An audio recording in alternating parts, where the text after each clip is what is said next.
예, 안녕하십니까. 로집사 집단소송의 이정엽 변호사입니다. 네, 서동규회계사입니다. 요즘 저희에게 지식산업센터 투자자들이 이제 어떻게 해야 되냐 문의가 되게 많은데요. 네, 요즘에 그 일산, 향동, 시흥, 백옷 이런 데서 지금 많이 저희한테 문의가 오고 있습니다. 지금에 와서야 또 더 조바심을 느끼시는 이유가 이제 준공이 거의 촉박하건 준공이 거의 다가옴에 따라서 이제 잔금을 내라. 네네. 네, 잔금을 내라 하니 지금까지 중도금 대출은 전부 다 그냥 자연스럽게 이루어져서 아예 뭐 돌아가고 있겠거니라 생각했는데 갑자기 잔금을 딱 내라고 하니까 막막한 상황이 오신 거거든요. 문제가 되는 거는 문제점을 이제 계속 얘기해 드릴 텐데 이분들 중에 대부분은 등기 칠 생각이 없고 프리미엄 받고 다 팔 생각이셨거든요. 처음에 분양 대행사가 사실 네. 설명도 그렇게 했고 네. 기회가 있으니 먼저 잡으셔라. 좋은 그렇죠. 위치. 계약금만 내면 된다.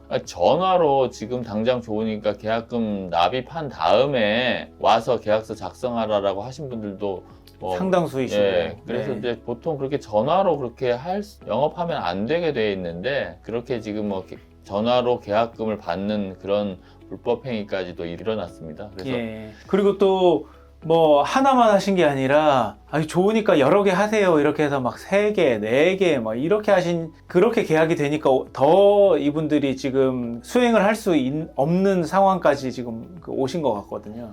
그러니까 보통 보면은 그게 이제 시행사가 있고 시공사가 있고 대주단이 있는데 그 네. 시행사는 이제 다 팔고 이제 수익을 남겨야 되잖아요. 그래서 그렇죠. 시행사가 다시 이제 분양 대행사를 하고 분양 대행사들은 이제 이런 분양 전문가인 사람들을 인센티브 구조로 확 모았다가 정식 직원도 아니에요, 사실. 그렇죠. 모아가지고 개별적으로 다 상담하고 전화하고 아는 사람 통해서 팔고 판 만큼 인센티브를 가져가라고 그렇게 하거든요. 맞습니다. 이 사람들이 통제가 안 되는 거예요. 네, 그러니까 네. 법률적으로 보장 안 되는 말을 막 하고 예를 들면 어떤 경우가 있었냐면 이거 한 채 하시면 무조건 1,000만 원, 2,000만 원 바로 남습니다. 제가 안 되면 3개월 이내에 제가 그 가격에 사드리겠습니다. 네. 남겨드리겠습니다. 그러니까 아니 한 채 계약만 하면 1,000만 원, 2,000만 원 떨어지면 세 채 하면 6,000만 원이잖아요. 욕심이 생기는 거예요. 그렇죠. 그리고 그때 경쟁률을 뭐 몇백 대 1이 경쟁률이 나와요. 근데 그 경쟁률도 사실 약간 조작이 되는 게 많이 있습니다. 근데 이게 단순히 분양 대행사만의 문제냐라고 보면 절대 그렇지 않거든요. 그 묵인을 하니까 그게 가능한 네네. 거죠. 어차피 나는 잘 모르겠지만 어차피 무조건 다 완판을 시키고 좀 경쟁률 높여라라고 그렇게 미션을 주는데 관리 감독을 전혀 안 하는 겁니다. 예. 그래서 지금 이 수분양자분들도 답답한 이유 중에 하나가 지금에 와서는 그 분양 대행 그 당시 분양 당시에 만났던 그 담당자는 없고 지금 이제 누구를 만나려니까 그 사람은 나는 모르겠다. 그 사람은 또 어딘가에서 또 부동산 그 분양 대행하는 데서 네네. 또 그렇게 예. 이제 자기 마음대로 말을 하면서 이제 하겠죠. 그리고 또 시행사는 굉장히 소극적이고 네네. 네, 그리고 지식산업센터를 이렇게 시행을 하는 시행사들이 보통 규모가 크지 않습니다. 그렇죠. 지식산업센터는 중소형, 건설사도 좀 중소형, 그리고 이제 뭐 시행사도 자금력이 떨어져도 네. 할 수 있는 그런 업이거든요. 그래서 뭐 아파트 같은 대단지 아파트 같은 경우는 일단 뭐 토지 비용만 해도 엄청나게 많이 들어가기 때문에 그나마 좀 신용도가 있는 회사들이 하는데 이 지식산업센터는 좀 떨어지는 중소형들도 좀 많이 이제 남길 수 있는 그런 부동산이라고 생각해서 많이 뛰어들었죠. 네, 그러면은 이런 이제 뭐 여러 가지 고민들, 문제점들이 있는 상황에 나름 이제 저희가 좀 정리해본 그러면 어떻게 해야 되는가에 대한 얘기를 좀 더 해야 될 것 같거든요. 그러니까 지식산업센터 이거 유튜브에 쳐보시면 저희도 유튜브 촬영합니다만 엄청나게 많은 그 언론사 유튜버들이 있어요. 문제다, 30만 명, 그리고 뭐 1,500개의 지식산업센터가 지금 분양이 안 되고 있고 그 중에 400채는 아예 공매 처리되고 있고 곡소리 난다, 뭐 지옥 다 좋은데 그거 보면서 이제 이거 경각심을 가질 수 있겠죠. 근데 실제 분양받은 사람은 그 내용을 보고 나는 어떻게 해야 되는지에 대한 답을 주진 않습니다. 맞습니다. 그래서 지금 다들 엄청 고민만 되시지 어떻게 해야 되는지에 대한 그걸 찾기 위해서 사실 저희를 찾아오신 거거든요. 예, 그래서 저희가 그 수분양자들이 이제 단체로 오셔가지고 저희한테 상담을 많이 받았는데 그 상담 받은 내용을 토대로 오늘 좀 저희의 그 노하우를 좀 풀어드리고 예. 이거 보시고 저희한테 연락 주시고 찾아오시면 자세히 설명드리겠습니다. 예. 일단 저희가 수요일 날하고 목요일 날은 특별한 사정이 없으면 다양한 집단 소송에 대해서 설명회를 1시부터 2시 사이에 하니까요. 그날은 그냥 특별한 연락 없이 찾아오셔도 될 것 같고요. 네네네. 예, 그리고 오늘은 일단 이 지식산업센터 여기에 대해서 문제점과 법적인 문제점과 저희가 생각한 해결책 그 간단하게 알려드리겠습니다. 그러니까 그러니까 법적으로 뭔가를 그 대응을 하지 않고 나갈 수 있는 방법 중에 하나 먼저 말씀을 드리자면 일단은 등기를 치는 건데요. 그러니까 등기를 친다는 얘기는 잔금을 낸다는 거예요. 한마디로 그냥 계약대로 한다는 겁니다. 네. 그냥 계약대로 한다. 그렇죠. 계약대로 한다. 계약대로 하려면은 선행 조건이 뭐냐면 지금 그 잔금을 내고 그리고 나서 이제 등기를 치고 나면은 이제 중도금도 대출이었단 말이죠, 전부 다. 그러면은 중도금 더하기 잔금만큼의 내가 이제 다시 자금을 조달해야 되는 상황인 거예요. 네. 예, 그러니까 그러면은 등기를 치고 나서 내가 이 공실이 있는 지식산업센터를 계속 대출을 이어가면서 이자 내고 임대가 안 나갈 거니까 월세 관리비를 계속 내면서 버텨야 된다. 네. 이게 지금 계약 이행을 할 때의 시나리오거든요. 그래서 사실 이게 쉽지 않으니까 다들 고민이실 거예요. 그렇죠. 예, 그리고 또 등기를 치고 나면은 어떤 효과가 생기냐면 지금 예를 들어 2억짜리 분양을 받으시면 미분양 난 물건들이 있을 거잖아요. 그래서 미분양 난 물건이 시장에 나올 때 그 2억짜리 물건이 거의 한 40% 낙찰 가격 정도밖에 가치가 없습니다. 그러면 2억짜리 물건은 8천 정도가 현재 시세라고 보시면 돼요. 그러면 1억 2천을 바로 손실이 나는 그런 경제적 효과가 생기는 거거든요. 그렇죠. 예. 그냥 왜냐하면 지금 등기를 친다는 건 보통 한 2억 정도 하는데 예. 등기를 친다는 거는 그 완공된 지식산업센터를 2억에 산다는 뜻이에요. 자기 맞아요. 소유로. 네네. 지금 시장에서 미분양된 거 8천만 원에 살 수 있는데 비슷한 거를 그렇죠. 2억에 산다는 거예요. 그렇죠. 그렇기 때문에 아까 말씀한 대로 1억 2천이 바로 손실이 나는 것이다. 그리고 그 1억 2천만 손실 나고 끝이냐? 그게 아니라서 또 더 문제인데 임대료를 못 받고 그 관리가 안 되기 때문에 그 앞으로 생기는 그 이자에 대한 비용, 그 다음에 관리비 비용을 계속 몇 년이 될지 모르는 기간을 부담하는 게 맞아요, 문제인 맞아요. 거죠. 근데 그럼에도 그러면은 등기를 치는 이유는 무엇일까를 생각해 보면 예.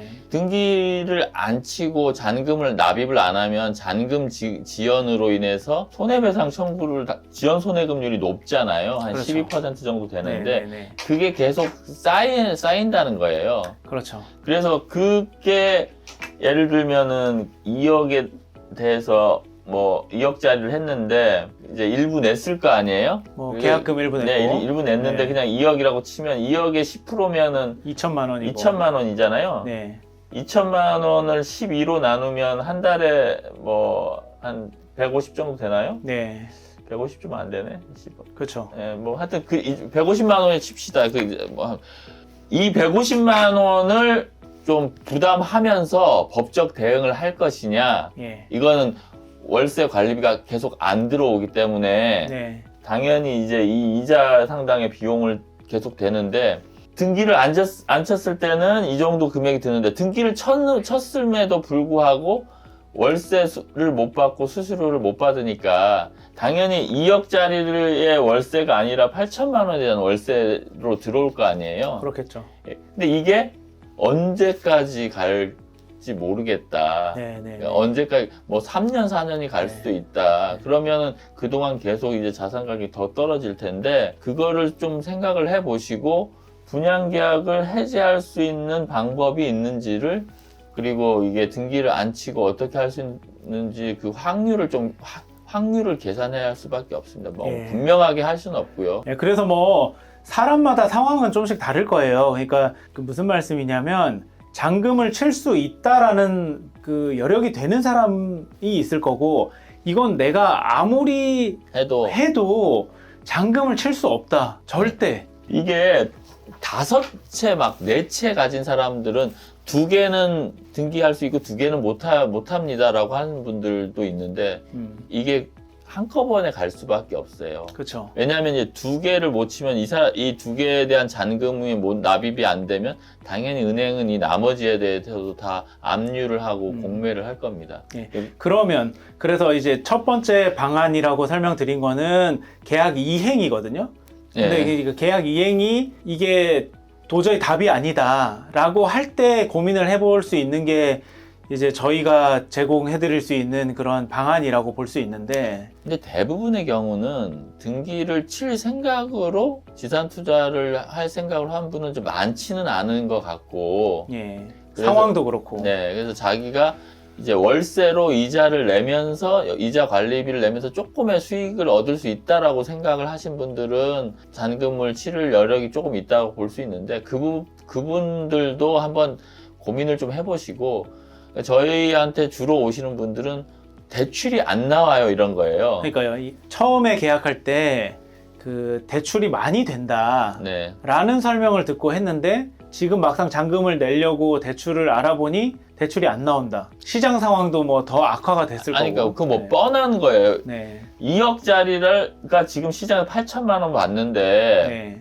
은행에서 1억 2천을 뭐 대출을 해준다. 이걸 8천만 원 이상 대출을 해줄 수가 없잖아요. 그렇죠. 근데 그거에 대해서 대출 나온다라고 하는 거는 이제 뭐 어찌 보면 기망에도 해당되고 그거에 대해서 자세히 검토를 안 한 이제 수분양자들도 좀 문제가 있다라고 아마 반대편에서는 주장할 텐데, 그런 투자 판단을 그르치게 하는 행위를 그렇게 너무 많이 얘기를 해서 이렇게 큰 손실을 입은 경우에는 어떤 대응은 형사적인 대응도 저는 필요하다고 생각합니다. 그래서 결국에는 이제 그 계약 이행이 안 된다면 선택할 수 있는 방안은 이제 계약을 해제하는 거죠. 해제하겠다. 해제하는 거죠. 그러면은 근데 그 계약의 해제가 그냥 되진 않을 거잖아요. 지금까지 계약하고 가만히 있다가 잔금 시점에 왔는데 갑자기 이제 와서 보니 계약 해제다 이렇게 얘기를 해야 되는 거니까.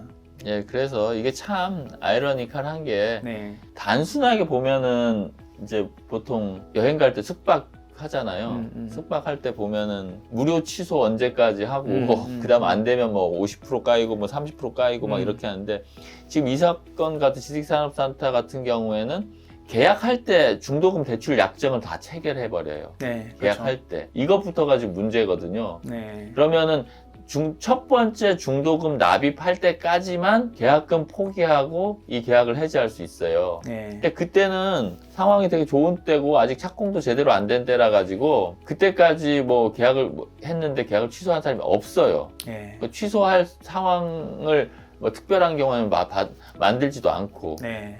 그러니까 계약금 첫 번째 중도금 납입기일까지는 대부분 그냥 지나가고 중도금이 바로 실행되면 그때는 법률상 계약금 포기하고 계약 취소가 안 되거든요. 법률상으로. 예, 그러니까 네. 이제 저희한테 오신 분들이 계약금만 포기하고 하면 어떻게 가능할까요? 계약금 외에도 더 주고라도 안 될까요? 이렇게 하는데 지금 그걸 안 되는 상황인데, 네. 그 얘기는 계약금이 여기 10%잖아요. 네. 여기 10%가 있고 네. 돈을 좀 준다고 해서 요 정도인데, 그렇죠. 요 손해는 그러면 어떻게 할까요? 요 손해를 시행사나 시공사가 받아들여 줘야 되는데 그냥 가만히 있으면 절대 받아들여 주지 않겠죠. 불가능하죠. 네, 가만히 있으면 시행사나 시공사 입장에서는 계약했고 돈 지금까지 냈는데 앞으로 더 내라. 맞아요. 네, 이행하라. 이렇게 얘기를 할 가능성이 높죠. 왜냐하면 자기네들도 이거 다 만약에 안 되면 자기네들도 부도가 나니까. 시행사도 뭐 굉장히 큰 타격이 오겠죠. 그래서 이 분양 해제를 어떻게 할 거냐 이거에 대해서 아마 이제 시공사는 건축비가 있을 거 아니에요. 그렇죠. 그러니까 본인들의 이득을 다 포기하는 한도 내에서는 이제 가능할 수도 있을 것 같아요. 그냥 딱 본인 원가까지는 양보할 수 있을 것 같기도 한데, 왜냐하면 그게 아니고 법적 분쟁을 하면 그 원가를 까먹으면 대주단에 대해 연대 보증을 했기 때문에 계속 늘어져서 대출을 못 받으면 시공사, 시행사도 지금 수분양주들과 동일한 그 지연 손해금을 내야 되거든요. 그렇죠. 그나마 시행사, 시공사가 개인들 수분양자한테 그 지연손해까지 받아서 대주단을 내면 좋은데 이 사람들이 하다가 개인 파산 들어가거나 개인회생 들어가 버리면 오롯이 자기가 해야 되는 거예요. 네. 그래서 이제 계약 해제를 위한 주장을 해야 되는데 여기에도 나 그냥 계약 해제할래 이렇게 주장만으로는 사실상 어렵고 저희가 나오지도 않아요. 네. 그래서 그러니까 계약 해제의 요건에 맞는 여러 가지 증빙들이 있다. 우리가 분양을 받을 때 어떤 요소들이 사실은 처음에 얘기한 거와 다른 물건을 지금 제공했다라는 이런 근거들이 사실 마련돼야 되거든요. 이게 그냥 일반적으로 본인들이 그냥 수분양자들이 그냥 주장해서는 어렵고 결국엔 저희 같은 이런 전문가의 도움을 받으셔야 제대로 된 협상 테이블에 앉을 수 있다. 이렇게 좀 그 이해를 하시면 될 것 같아요. 그러니까 법무법인 저희에게 의뢰하시면 이제 내용 증명을 보내고 법적 대응을 들어가는데 그런 어떤 내용 증명과 뭐 소장이나 뭐 조정 신청서 같은 거를 이제 법무법인 이름으로 잘 들어가야 그 시행사 시공사에서 이거 문제가 크네라고 하고 자기네들도 변호사 상담해서 이거 법률적으로 어떻게 될까요? 검토를 하고 법정이나 조정실에 나와야 그때 얘기가 되는 거예요. 네네네. 그냥 개인적으로 무조건 해주세요 하면 당연히 자기도 죽게 생겼는데 안 하죠. 그래서 그냥 개인이 하는 거는 전 사실상 뭐 추천드리기는 어려울 것 같고. 그리고 지난번에 그 입주자 그 대표회의 같은 데서 오셔서 이제 저희가 드렸던 말씀이 그러면 그냥 개별적으로 알아서 변호사 사서 하면 되는 거 아니냐라고 이제 보실 수도 있는데 사실 그렇지 않은 게 이게 결국에는 분양의 양상은 거의 비슷하거든요. 그렇죠. 거의 뭐 그 분양 대행사에서 이런 그 설명하고 그 다음에 시행사와도 뭐 이렇게 이제 설명하겠다 이런 내용들이 거의 비슷할 거예요. 그래서 그 안에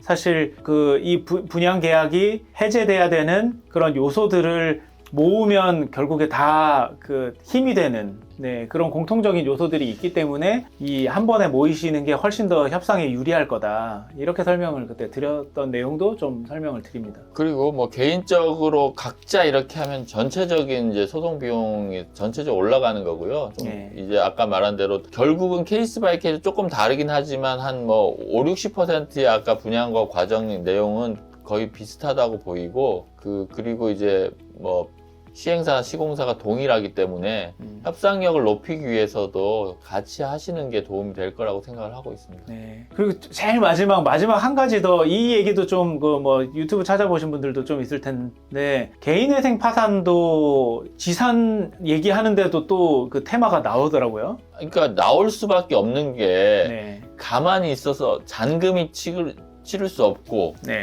가만히 지금 뭐 등기를 할 수도 없고 그러니까 지금 개인회생 파산하시면 등기를 할 수 없는 사람들이에요. 그렇죠. 원래 예정된 대출금이 안 나오면 뭐 방법이 없잖아요. 그렇죠. 그러면은 잔금 연체가 되고 잔금 연체가 되면 바로 그 잔금 연체로 인한 법적 대응을 대주단에서는 바로 은행이니까 바로 할 거예요.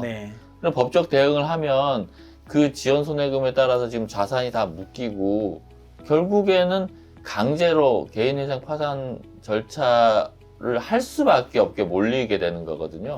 그래서 오히려 먼저 선제적으로 그거에 대한 준비를 하는 게 저는 좋다고 봅니다. 가만히 있더라도 어차피 이제 뭐 해일이 밀려오는데 뭐라도 금융보트라도 만들어 놔야지. 제일 첫 번째 질문은 그러니까 이런 요건으로도 개인회생 파산이 가능할 수 있다. 이고 그리고 개인회생 파산을 만약에 준비하고 계신다면 사실상 이 지금 뭐 대주단이나 뭐 시행사나 건설사와의 뭐 예를 들어 협상 테이블에 앉았을 때 불리하지 않다. 유리하다 오히려. 결국 이 지금 대출금 채무를 지금 중도금 대출에 사인을 했으니까 대출금 채무에 대해서는 연체 이자가 물더라도 그게 만약에 이제 개인회생 파산으로 조정이 되면 시행사, 시공사는 그걸 다 그대로 떠안아야 되거든요. 연대 보증이니까. 그래서 당연히 그걸 해야 되는 거고 제가 이제 누누이 말씀드린 거는 중도금 대출 받은 거는 좋다 이거예요. 어차피 사인했으니까. 그 최하 잔금 대출 또 받는다? 이건 아닌 것 같아요. 저는 그냥 완전 내가 다 떠안는 거다. 그렇죠. 그건 더 이상 그 등기를 친 이후에는 와서 이제 법적 대응을 하겠다라고 해도 거의 인정받기도 어렵고 협상력도 없습니다. 이제 등기 쳤으니까 나는 모르겠다라고 하는 게 그쪽에서는 대법원 판결까지 가서 갑시다라고 하는 게 훨씬 남는 거거든요. 그 부분에 대해서는 등기 치면 대출됐다는 거거든요. 네. 대출됐다고 하면 그 해당 호실에 대해서는 시행사, 시공사 연대 보증 의무가 끊어져요. 그러니까 자기는 부담이 없는 거예요. 나중에 뭐 분양 계약에 뭐 손해배상이 있다거나 하는 거, 그건 나중에 결정되면 하고 시간이 지연된다고 해가지고 손해배상 채무가 느는 것도 아니니까. 그래서 등기 치는 거는 정말 전문가하고 좀 상의를 해서 하셔야 되는 거예요. 근데 이제 등기를 안 치고 싸움을 시작한다 하더라도 부담은 사실 있으실 거예요. 아니, 예를 그렇죠. 들면 뭐 중도금 대출이 정리가 안 된 상태에서 이런 뭐 나는 계약 못 하겠다 이러면 일단 대주단에서는 야 이자 내라, 연체 이자 내, 뭐 이런 부담을 느끼실 수밖에 없거든요. 맞아요. 예, 그래서 사실은 빠르면 빠를수록 이 절차를 빨리 시작하시는 게 좋아요. 사실은 그래서 잔금 때 하시는 게 아니라 내가 지금 계약을 했다 또는 중도금 일부 납입이 됐다 이때부터 하시는 게 맞아요. 맞습니다. 근데 늦더라 지금 잔금 시점이 오시더라도 어떡하지 하는 게 아니라 지금 바로 시작하시는 게 제일 현재는 빠른 시점이다. 저희가 이제 이거 지산 관련돼 가지고 뭐 여기저기 상담을 많이 하는데 지금 네. 이 채널은 되게 대중적으로 일반적인 얘기를 할 수밖에 없어요. 그런데 개별 상황에 맞춤형으로 해드려야 되거든요. 네네. 그래서 왜냐하면 저희가 온 사람들 중에는 막 가까운 사람이 이제 좀 분양을 받으라고 해서 그 사람을 믿고 한 경우에는 어떻게 된 거냐, 어떻게 해야 되냐 이렇게 얘기해서 이 사람이 뭐 자기 재량 하에서 다른 호실로 바꿔줄게, 오피스텔을 뭐 상가로 바꿔주면서 뭐 금액을 다운시켜주기, 다양하게 또 제한도 오는 상황입니다. 그래서 그런 거에 대해서 저희가 법률적으로 이게 가능하다, 가능하지 않다, 가능하려면 이런 게 필요하다라는 것들을 이제 설명을 드려야 되는데, 그거는 이제 좀 개별적으로 상담이 필요하다. 이 영상을 보고 자기가 이렇게 해야겠다라고 바로 판단하시기는 어려운 게 대부분이실 거예요. 그래서 어쨌든 오늘 뭐 좀 여러 가지 설명을 드렸는데 딱 다시 한번 정리를 하자면 지산의 수분양자가 선택할 수 있는 방안은 첫 번째는 계약 이행이다. 등기 칠 거냐 말 거냐. 네. 그리고 계약 이행이 나는 죽어도 아닌 것 같다라면 일단 그 다음 선택할 수 있는 한은 계약 해제. 근데 계약 해제는 여러 가지 계약 해제의 요건들을 사실 주장해야 하고, 그리고 또 계약 해제를 다투는 그 과정 안에 금융기관을 통한 막 이런 채무 불이행 뭐 이런 리스크도 사실 감수가 필요하다. 맞습니다. 그리고 네. 그 개인의 자산들, 네, 자기가 네. 그 지금 명의자의 자산이 어느 정도 있는지, 네네. 그러니까 최악의 경우를 생각해요. 최악의 경우에 자산이 있으면 그 자산을 다 공매나 경매를 해서 그 자산으로 뭐 대출금을 충당하게 되는 거고, 뭐 손해배상금을 충당하게 되는데, 그게 없다. 이렇게 하면은 사실 그게 없다라는 게 시공사, 시공사 이런데 지금 설득이 되면 당연히 좀 본인이 감내할 수 있는 수준에서 자신들도 손실을 부담하려고 할 겁니다. 네, 그래서 그런 이제 대응 방안 중에 또 개인회생, 개인 파산 이런 분야도 선택지 중에 하나가 될 수 있다. 네네. 사실 저희가 이런 집단 소송과 회생 파산이 저희의 또 전문 펌이다 보니 지금 이 지식산업센터와 관련된 이 해결책을 저희가 해결하는데 좀 도움을 드릴 수 있을 것 같다. 네네. 네. 저희가 이제 저희 의뢰인들 중에 지식산업센터 투자를 잘못한 것 때문에 개인 회생을 할 수밖에 없는 사례자가 생기면 그거에 대해서 그 부분만 따로 네. 한번 말씀드려 보겠습니다. 네, 알겠습니다. 그러면은 뭐 밑에 댓글에 또 궁금한 거 남겨주시고 저희가 신청서에 좀 충분한 내용을 또 다시 담아서 그 링크도 올려드릴 테니까요. 그거 보시고 궁금한 거 있으면 더 연락 주셔도 좋을 것 같습니다. 그래서 지금은 거의 입주할 무렵이 되니까 다 입주자들 카페라든지 뭐 오픈 톡방이라든지 이런 게 있을 것 같아요. 네네. 그런데 이제 거기서 이미 뭐 분명하잖아요. 계약금, 그러니까 분양대금하고 지금 시세하고 바로 지금 차이가 있는 단지들이 되게 많을 텐데 그 단지에 있는 분들이 한꺼번에 저희한테 와주시면 저희가 다른 데보다 더 전문적으로 상담해 드리겠습니다. 네, 네. 알겠습니다. 감사합니다. 감사합니다.